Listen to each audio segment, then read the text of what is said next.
information which is, I think, so important and so crucial to go about. Now, what we really need to understand now is you have given some sort of ideas of way forward, but let's also try to understand that this is not just issue peculiar to UK. This is an issue of concern in many parts of the world, even in Muslim countries. In Pakistan, for example, as much as a Muslim country, there is a Grand Mufti there. We hear that even in the northwest frontier, sometimes they don't necessarily follow the decision being made in other parts of Pakistan. Even in Bangladesh, I hear that sometimes there are differences of opinion. However, we are a small community, a community of 2 million in the UK. It's crucial that in these difficult times, the Muslim community must be seen to be united in many areas. Now, as much as there may be slight provisions where we can perhaps go over a day or under a day, although I believe there are some quotes, whether it's from the Hadith or so, that surely, for example, you cannot, to miss the day of Ramadan is a very serious issue. It's a day when your ibadat cannot be multiplied in any forms if you miss that particular, even that 1 minute or so. And likewise, for example, on the day of Eid, when everybody is celebrating, you can't celebrate the day of Eid when it is the day of Ramadan. So there are such serious issues as well. However, now I think we need to bring the audience in as well. So we are going into break now, and perhaps what we'll do immediately after break, we'll bring the audience.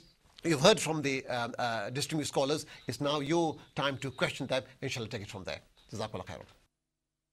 Assalamu alaikum. Welcome to the third and the final session of this very interesting discussion that we are saying, rather lively discussion.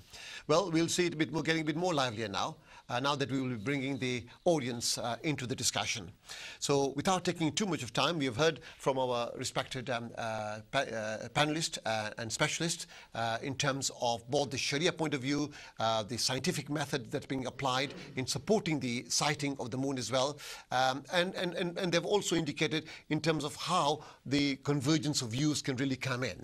But let us also look at what's really happening at the ground level. We have senior members from the Muslim community representing prominent mosques across London, and I believe outside London as well. And we will be hearing from them. We will get questions from you and then give the opportunity to the panelists to answer it as well.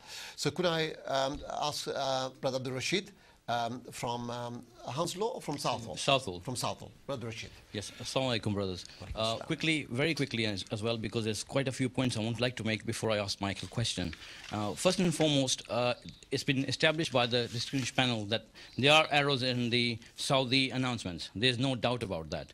And there is no fatwa whatsoever. Take Sheikh Uthaymin, for example, Sheikh Al-Munay, Sheikh bin Baz, Mufti Taqi Osmani. All of these people have given fatwas that we do not have to follow Saudi in any way as far as the start of any Islamic month is concerned.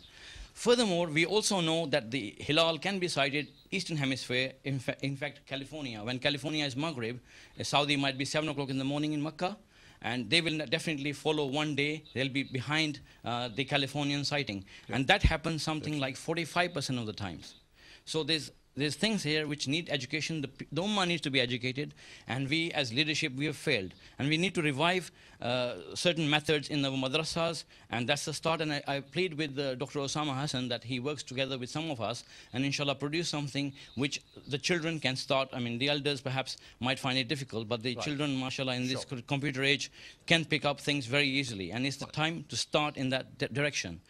However, we've had West London Forum, we've got Council of Mosque, we've got Thames Valley Forum, and we've got several other forums up north who are united with us, and we are all part of the UK Ru'yat Halal Committee, which is now currently based at Tooting Centre.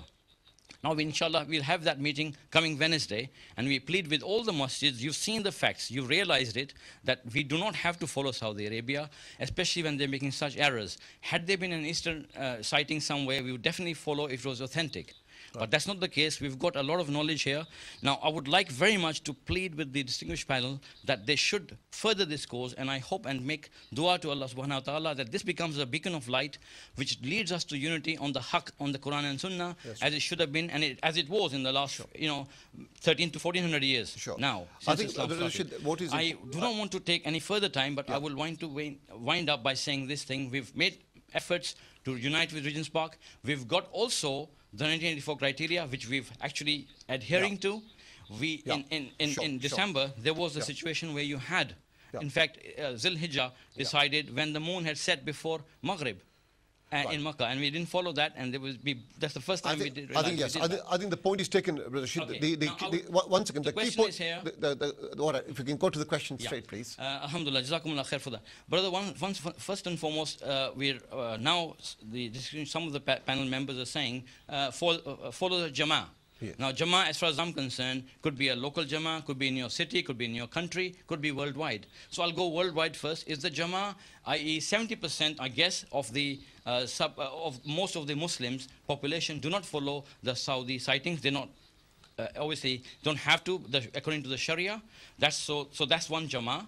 70% of them do not follow. Yeah. Similarly, I mean, a claim has been made by Sheikh Haytham that he feels 80% of the Muslims do not the point is taken. To the Saudi principle. What you are saying, the Jama'ah is the important area. Park. Yeah. But I wish to refute that. There isn't a census as such, but our feeling is, and we are in the grassroots, and we see and communicate with a lot of masajids through the internet and through communication otherwise. Sure. And we've come across a situation where we feel perhaps more than 60% of the masajid do not currently follow Saudi Arabia, and that is beginning to increase by the day. Fair enough. Okay, the point is now taken. What I would like to sort of hear is more specific questions again to our panelists.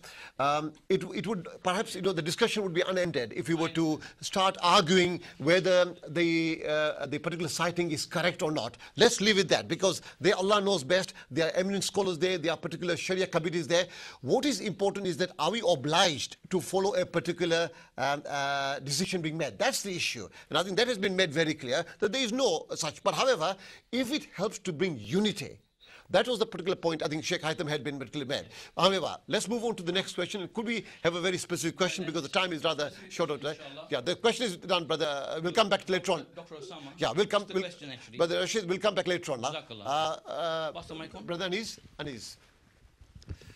Assalamu alaikum wa rahmatullahi wa barakatuh. My name is Anis Jassab. I represent Balam Masjid and Tooting Islamic Center. And there are a number of issues, a number of questions that I would like to ask. One of the questions, I think I'll go straight to the point, and one of the questions that I would like to ask Sheikh Haytham is that is it okay to sacrifice a fard roza? Is it also okay to celebrate Eid when you think it is still the month of Ramadan, just for the sake of unity?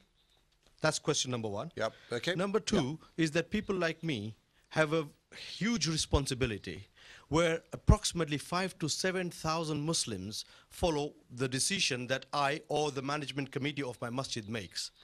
Now here, if we were just to maintain the unity, knowing at the back of our minds that today is not the beginning of Ramadan, do you think that I actually have the power to carry the burden of all those Muslims over my shoulder for them to lose one roza?